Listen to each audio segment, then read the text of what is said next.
Everyone, তো আমি আবারও চলে এসেছি নতুন একটা ভিডিও নিয়ে। তোমরা সবাই কেমন আছো বলো? আজকে আমাদের বেগুনের ক্ষেতে জল ধারণা হচ্ছে। বাবা পাশের জমিতে একটু কাজে খুব ব্যস্ত আছে, সেই জন্য আমি এসেছি বাবার হাতে একটু কাজ করে দেওয়ার জন্য।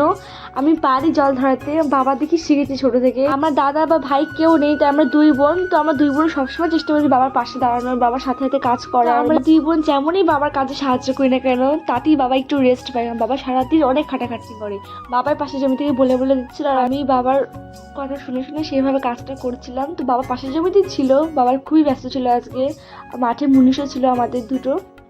তো তোমরা এটা ভেবো না যে আমি ভিডিওটা ভিউ পাওয়ার জন্য বা ভিডিও করার জন্য ইচ্ছে করে এগুলো করছি।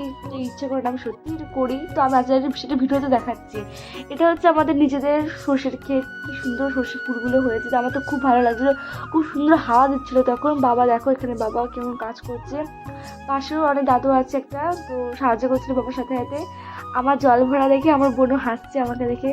আর বাবা বলছিল তুই তো দাঁড়িয়ে আছিস, জল ধরানো অনেকটা হয়ে গেছে, তাই বাবা একটু ব্যস্ত আছে বলে বাবা বললো তো টমেটোর চারাগুলো এখন ছোট আছে, একটু ওষুধ লাগবে, তুই দিয়ে দে। বাবা ওষুধ সব দিয়ে গেছে আমাকে মেশিনটার মধ্যে। তো আমি একটু মেশিনটা রেডি করে নিচ্ছি, আবার পিঠের মধ্যে নেব, তো ওষুধ দেবো।